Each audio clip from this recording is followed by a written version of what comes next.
Good morning dear student. ये आपके +2 class political science का 5th लेसन आज मैं शुरू करने जा रहा हूँ,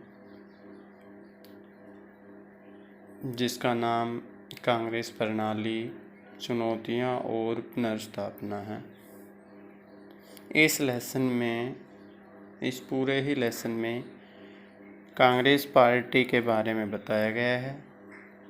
कांग्रेस पार्टी के नेता कौन कौन नेता शामिल थे, कौन प्रधानमंत्री बने, किसका नेतृत्व अच्छा रहा, किसके नेतृत्व के टाइम में क्या क्या चुनौतियां आई, उन चुनौतियों के समस्याओं का उनका समाधान करने के बाद फिर कैसे कांग्रेस पार्टी की पुनर्स्थापना की गई, इन चीज़ों के बारे में इस लेसन में बताया जाएगा। तो सबसे पहले आप जानते हो कि कांग्रेस पार्टी की स्थापना 1885 में ए.ओ. होम ने की थी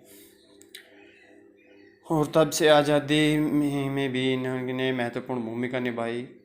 जो कांग्रेस पार्टी के नेता थे उन्होंने, अब आज़ादी के बाद पहले प्रधानमंत्री पंडित जवाहरलाल नेहरू बनाए गए और पंडित जवाहरलाल नेहरू की मृत्यु के बाद दूसरे प्रधानमंत्री के लिए जो समस्या आई वो उत्तराधिकारी के रूप में आई कि नेहरू जी की मृत्यु के बाद 27 मई 1964 को मृत्यु हो गई थी।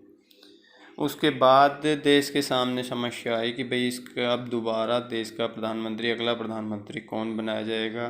कुछ विदेशी शासकों या विद्वानों ने तो यहाँ तक भविष्यवाणी की कि अब भारत में लोकतंत्र शासन को सुचारू रूप से चलाने के लिए कोई नेता है ही नहीं। लेकिन आगे चलकर उनकी भविष्यवाणी गलत साबित हुई और लाल बहादुर शास्त्री जैसे, इंदिरा गांधी जैसे इस तरीके से मजबूत नेता सामने आए और जिन्होंने लोकतंत्र शासन को सुचारू रूप से चालू किया। और इसमें आपको बता दिया जाता है लाल बहादुर शास्त्री जी भी केवल लगभग 19 महीने के आसपास प्रधानमंत्री रहे थे।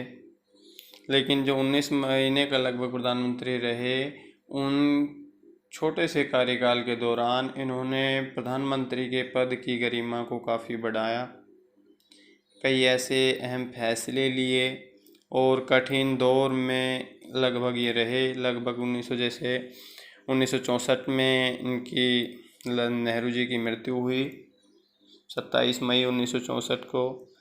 उसके बाद लाल बहादुर शास्त्री जी प्रधानमंत्री बने और प्रधानमंत्री बनने के बाद फिर ये लगभग 19 मंथ तक रहे। इसके बाद इनकी भी एक जो मृत्यु हुई वो भी कह सकते हो कि आज भी उस पर पूरी तरीके से स्पष्ट रूप से कुछ निर्णय नहीं कहा जा सकता कि इनकी मृत्यु किन कारणों से हुई।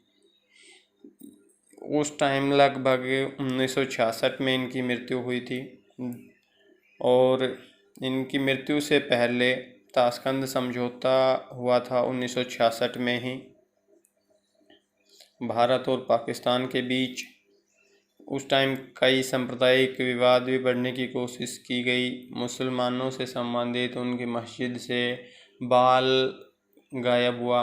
उसके बाद में उनको जो साजिश थी उसका भंडाफोड़ भी किया गया, जो बाल गायब हुआ था वो मिला भी। तो इससे पाकिस्तान के कह सकते हो कि सांप्रदायिक दंगे भड़काने की कोशिश की जा रही थी भारत में। अब उन चीज़ों को ख़त्म किया। फिर इनके बाद दोबारा से जो कह सकते हो कि जब लाल बहादुर शास्त्री की भी मृत्यु हो गई तो उसके बाद प्रधानमंत्री के रूप में देश को कह सकते हो कि जो प्रबल नेता इंदिरा गांधी के रूप में मिले और इंदिरा गांधी ने प्रधानमंत्री पद की संभाला। इंदिरा गांधी ने प्रधानमंत्री पद को संभाला। उसके बाद जो लगभग एक मैं आपको याद दिला दूं कि इसमें लगभग कांग्रेस का संपूर्ण सत्ता पर प्रभाव रहा था 1959 तक, जहां कह सकते हो कि पूरे देश में लोकसभा सीटों पर भी, विधानसभा सीटों पर भी उनमें 1959 तक। पहला 1959 में एक ऐसा राज्य केरल जहाँ पर गैर कांग्रेसी सरकार की स्थापना हुई। कह सकते हो कि सरकार का कांग्रेस का पूर्ण बहुमत नहीं आया और उसके बाद वहाँ गैर कांग्रेसी सरकार की स्थापना हुई। अब ये दौर चलता रहा। इसके बाद ये बात थी पहले आम चुनाव की, दूसरे आम चुनाव में आगे। अब बात आती है चौथे आम चुनाव की। चौथे आम चुनाव में ऐसी क्या घटना हुई, 1967 में क्या चीज़ें थीं, जहां 1967 में चौथे आम चुनाव में कांग्रेस पार्टी को पहली बार ऐसा महसूस हुआ कि जनता कांग्रेस पार्टी के ऊपर विश्वास नहीं कर रही है, या जनता की कह सकते हो कि जनता के ऊपर पकड़ कांग्रेस पार्टी की कम होती जा रही है। इस समय कई राज्यों में जैसे हरियाणा, पंजाब, राजस्थान, मध्य प्रदेश आदि कई राज्यों में गैर कांग्रेसी सरकार का गठन हुआ। सरकार को बहुमत प्राप्त नहीं हुआ, इसलिए उन राज्यों में गैर कांग्रेसी सरकार की स्थापना हुई। उन्होंने उस टाइम टोटल 520 सीटों में से 283 सीट ही लोकसभा की मिल पाई थी। तो उस समय कुछ डर हो गया। इसके कारण ही कुछ इसमें अब नेक्स्ट मैं उस चीज़ को आपको बताऊंगा कि इसके कारण ही कुछ मतभेद भी पैदा हो गए थे कांग्रेस में। जब भी 1967 में कम सीटें प्राप्त हुई उसके कारण, और कांग्रेस में विभाजन की स्थिति कह सकते हो बनी, ये लगभग 1967 के चुनाव के कारण पैदा हुई। मुख्य जो इनका रूप था वो 1969 में सामने आया। कारण क्या था? वामपंथी दक्षिणपंथी पर तकरार। वामपंथी दक्षिणपंथी पर तकरार इसमें ये था कि कांग्रेस के कुछ नेता ये कह रहे थे कि हम या तो कुछ नेता कह रहे थे कि वामपंथी दलों के साथ में मिलकर चुनाव लड़ते तो अच्छा प्रदर्शन होता। कुछ कहते थे कि दक्षिणपंथियों के साथ में अगर लड़ते तो अच्छा होता। इसके बीच उन्होंने मतभेद पैदा हो गए और कांग्रेस का कह सकते हो कि लगभग दो गुटों में बट गई। एक राष्ट्रपति चुनाव हुआ था 1969 में ही, उस कारण भी कह सकते हो कि कांग्रेस में विभाजन की स्थिति पैदा हुई, विभाजन हुआ। कांग्रेस में उस टाइम एक सिंडिकेट शब्द है, मैंने आपको लिखा था यू और ये तुर्को, ये इसका जिक्र यहाँ पर भी है सिंडिकेटों में कि राष्ट्रपति चुनाव में इंदिरा गांधी ने वीवी गिरी को, जबकि सिंडिकेटों ने दूसरे कैंडिडेट का नाम अर्जित किया संजीवा रेड्डी का, और वो इंदिरा गांधी वीवी गिरी को राष्ट्रपति बनाना चाहते थे, जबकि सिंडिकेट संजीवा रेड्डी को बनाना चाहते थे। और उस तरीके के उनमें जो मतभेद पैदा हुए उसके कारण दोनों ने एक ही गुट के होने के कारण भी चुनाव के कारण मतभेद पैदा हो गए कि भाई एक ही पार्टी के लोग दो अलग अलग उम्मीदवारों का नाम दे रहे हैं राष्ट्रपति बनने के लिए। अब इसमें युवा तर्कों, एक नेक्स्ट तीसरा पॉइंट है युवा तर्कों और सिंडिकेटों के बीच मतभेद। युवा तर्कों में आप कह सकते हो कि जो युवा पीढ़ी के नेता थे, युवा नेता थे, उनका जिक्र किया गया है। सिंडिकेटों के बीच मतभेद, सिंडिकेट उसमें कह सकते हो कि जो पार्टी के वरिष्ठ नेता थे, जिन्होंने जिनका कांग्रेस पार्टी के ऊपर अच्छी पकड़ भी थी और कांग्रेस पार्टी को बनाए रखने में, और यहाँ तक कि इंदिरा गांधी जी को भी प्रधानमंत्री बनाने में सिंडिकेटों का अहम योगदान था, महत्वपूर्ण भूमिका उन्होंने निभाई थी। एक प्रकार से अगर स्पष्ट शब्दों में कहा जाए तो सिंडिकेटों को आप किंग मेकर के नाम से भी कह सकते हो कि भाई जो किंग मेकर थे कि उस टाइम शुरुआत में कांग्रेस पार्टी में किसको प्रधानमंत्री बनाना है, किसको नहीं बनाना, किसको राष्ट्रपति बनाना है, ये सारे काम सिंडिकेटों के आधार पर ही किए जाते थे। एक जो 1969 के में ही कांग्रेस के विभाजन के कारण मोरारजी देसाई उस समय वित्त मंत्री थे और इन वित्त मंत्रालय इंदिरा गांधी जी ने इनसे वापस ले लिया था, जबकि मोरारजी देसाई के कांग्रेस पार्टी में अच्छी पकड़ होने के कारण कई मुख्य नेता भी मोरारजी देसाई की साइड में हो गए थे और इंदिरा गांधी से कह सकते हो कि उनके विपक्ष मतभेद पैदा हो गए। इस कारण भी दोनों के बीच कांग्रेस पार्टी के विभाजन का कारण थे। एक ये 3-4 कारण थे जिनके कारण मतभेद पैदा हुए। फिर आगे चलकर इन पार्टी को पुनः एक भी कर लिया गया। उसके कारण क्या क्या हुआ, कैसे हुआ, वो भी चीज़ें आगे बताएंगे। एक बीच में आपका ये सवाल आ रहा है कि प्रिवी पर्स क्या है तथा इसे कब और कब समाप्त किया गया। प्रिवी पर्स क्या है? प्रिवी पर्स एक ऐसी नीति बनाई गई थी कि जो देसी रियासतें थीं वो भारत की स्वतंत्रता के समय देसी रियासतों को भारतीय संघ में शामिल किया गया था। तो इस एग्रीमेंट पे शामिल किया गया था कि जो आपके देसी रियासत के राजा हैं उनको उचित एक लिमिटेड मात्रा में, कह सकते हो कि सीमित मात्रा में संपत्ति रखने का अधिकार दिया जाएगा। उनके जो ऐशो आराम की जो ज़िंदगी चल रही है वो वैसे ही चलती रहेगी। बाकायदा उनको सरकार की तरफ से कुछ वेतन वगैरह, भत्ते व पेंशन वगैरह भी दी जाएगी। ये था प्रिवी पर्स का। इसे कब और किसने समाप्त किया? ये 1971 में इंदिरा गांधी जी ने इसको ख़त्म कर दिया, प्रिवी पर्स प्रणाली को समाप्त कर दिया। अब 1971 का चुनाव और कांग्रेस के पुनर्स्थापना। 1971 में मैंने आपको 1967 में चौथा आम चुनाव बताया, 1971 में पांचवा आम चुनाव, कह सकते हो कि लोकसभा का हुआ था। और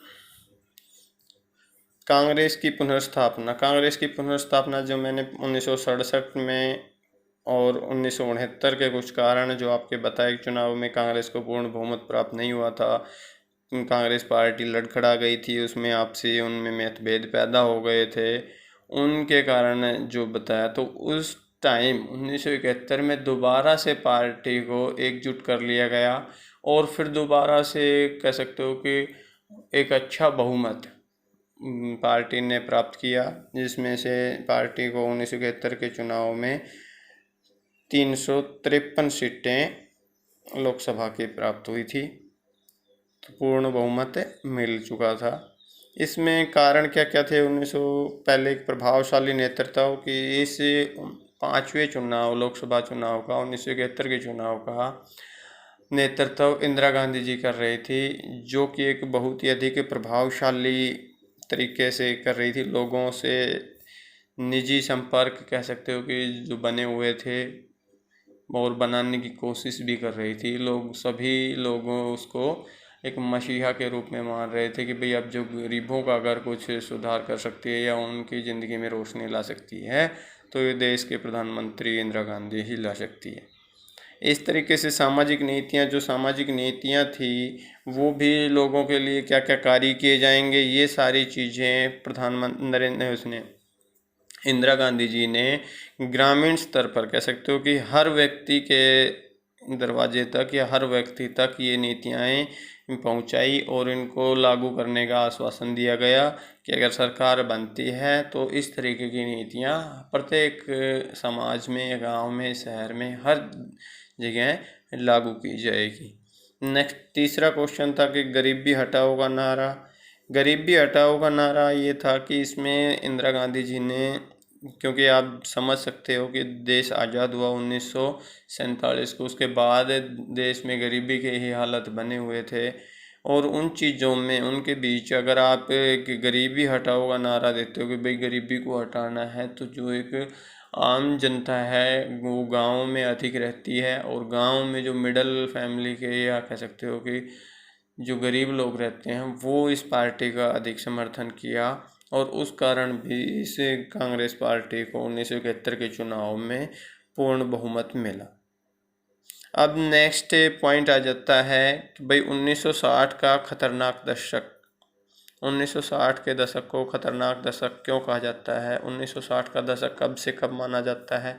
मैं आपको कहूँ 1960 का दशक 1960 से लगभग 70 के तक माना जाएगा। और इसमें आपका कह सकते हो कि 1960 से जब लाल बहादुर शास्त्री प्रधानमंत्री थे, पंडित जवाहरलाल नेहरू थे, उसके बाद जब 1964 में उनकी मृत्यु हो गई, उसके बाद लाल बहादुर शास्त्री बने। तो एक कहने का मतलब कि एक जो देश का लोकतंत्र शासन चलाने के लिए एक अच्छे नेता को देश ने खो दिया था उनकी मृत्यु के बाद, और लोकतंत्र को सुचारू रूप से चलाने की समस्या भी उनके सामने आ गई थी। पंडित जवाहरलाल नेहरू की मृत्यु के बाद लाल बहादुर शास्त्री ने जब प्रधानमंत्री पद संभाला तो ऐसा महसूस किया गया कि नन्हे हाथों में एक बहुत बड़ा कार्यभार सौंप दिया गया है। ये अब संभव होगा या नहीं होगा, तो लोकतंत्र को सुचारू रूप से चलाने की भी सिचुएशन बनी हुई थी। दूसरा, 1962 में चीन ने युद्ध किया। 19 में भी काफ़ी कह सकते हो कि सेना का और जवानों का नुकसान हुआ, गरीबी और बढ़ती चली गई।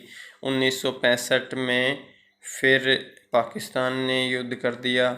उस टाइम भी उन्होंने कह सकते हो कि जम्मू कश्मीर पर आतंक मचाया और अपनी सेनाओं को काफ़ी संख्या में सैनिक भी मारे गए।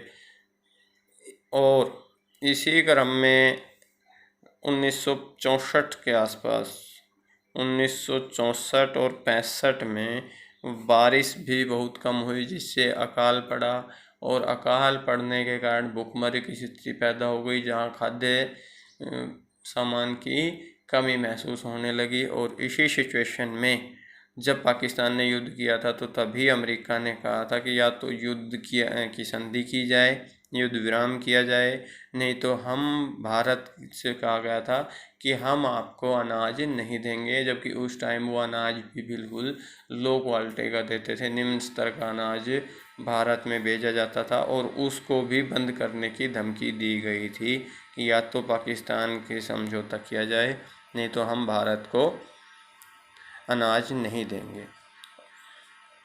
तो इस तरीके से लगभग कुछ दो नेताओं को, जैसे पंडित जवाहरलाल नेहरू थे, लाल बहादुर शास्त्री थे, दो प्रबल नेता, राजनीतिक दल का भी नुकसान हुआ, और जिसमें कह सकते हो कि सैनिक आर्थिक स्थिति का नुकसान जो कहा जाए तो वो सेना के युद्ध में हुआ, पैसों की अधिक धन खर्च हुआ। और जो सामाजिक क्षेत्र से कहा जाए तो भुखमरी का कह सकते हो कि जब लोगों के पास खाने का सामान नहीं था, खाने के लिए अनाज ही नहीं था, तो वो एक सामाजिक तरीके से नुकसान था। तो लगभग 1960 का दशक लगभग खतरनाक दशक इसी कारण कहा जाता है कि इसमें कई अहम घटनाएं घटी, जिनके कारण इसको खतरनाक दशक कहा जाता है। एक ये मुहावरा है आया राम गया राम के नाम से, ये किस क्षेत्र में यूज किया जाता है, इसकी कब शुरुआत की गई, किससे संबंधित है? ये राजनीतिक दलों से संबंधित है। इसमें जो भी विधायक सांसद एक पार्टी से दूसरी पार्टी में छोड़ के चले जाते हैं, उनसे संबंधित है आया राम और गया राम। और ये 1967 में हरियाणा से ही शुरू हुआ था। हरियाणा से ही शुरू किया गया। इस टाइम गैर कांग्रेसी सरकार बनी थी हरियाणा में, और उस समय जैसे कांग्रेस को इसके कारण भी कई होते हैं, कई सत्ता के लालच के कारण आ जाते हैं। कुछ जो निर्दलीय होते हैं उनके ऊपर किसी भी पार्टी का प्रभाव नहीं होता, वो भी एक दूसरी पार्टी में शामिल हो जाते हैं। कुछ धन के प्रलोभन में आ जाते हैं, कुछ मंत्रालय वगैरह के प्रलोभन में कि भैया आपको वित्त मंत्री बनाया जाएगा, गृह मंत्री बना दिया जाएगा, शिक्षा मंत्री बना दिया जाएगा, मंत्री पद मिलने के लालच में। तो इनको कुछ रोकने के उपाय भी हैं कि 1985 अधिनियम है, जिसको मजबूती से या कह सकते हो सख्ती से लागू किया जाए कि जो भी अगर कोई सांसद या एमएलए अपनी पार्टी को छोड़कर दूसरी पार्टी में जाता है तो उसकी सदस्यता रद्द कर दी जाए। निर्दलीय जो चुनाव लड़ते हैं, इनके चुनावों को बंद कर दिया जाए, या फिर निर्दलीय इन लोगों को कोई, या फिर जो निर्दलीय चुनाव उम्मीदवार लड़ते हैं इनको बंद कर दिया जाए। और जो अगर किसी दूसरे दल में जाकर चुनाव लड़ते हैं या वहाँ की सत्ता हासिल करने की कोशिश करते हैं तो जनता उनको चुनाव में वोट ना दें। तो ये आपका जैसे पूरा लगभग चैप्टर था, जिनको मैंने मेन पॉइंटों को आपको बताने की कोशिश की। एक बार फिर भी आपके पास मैंने ग्रुप में भी बुक सेंड कर दी है, और आपके अगर अड़ोस पड़ोस से किसी के दूसरे बच्चे की बुक मिल रही है आपको, तो फिर भी एक बार ये लेसन रिवीजन कर लेना है। और अगर कुछ जो समस्याएं हैं नहीं समझ में आता है तो फिर दोबारा से मेरे से एक बार पूछ सकते हैं या मैसेज कर सकते हैं पर्सनल नंबर पे। इसके बाद आपको जो हर बार लेसन रीडिंग करवाने के बाद, समझाने के बाद नोट्स भेजे जा रहे हैं, और उन नोट्स को आप फिर नोटबुक में नोट डाउन करोगे। उसके बाद हर संडे को जो 1 वीक में जो भी काम कराया जाता है उसको संडे को मेरे पर्सनल नंबर पे, जो नंबर में ग्रुप में ऐड है, पर्सनल नंबर पर हर बच्चा अपना नाम लिखकर और वो नोटबुक पेज मेरे को सेंड करेंगे, मेरे से होमवर्क चेक करवाएंगे। Thank you.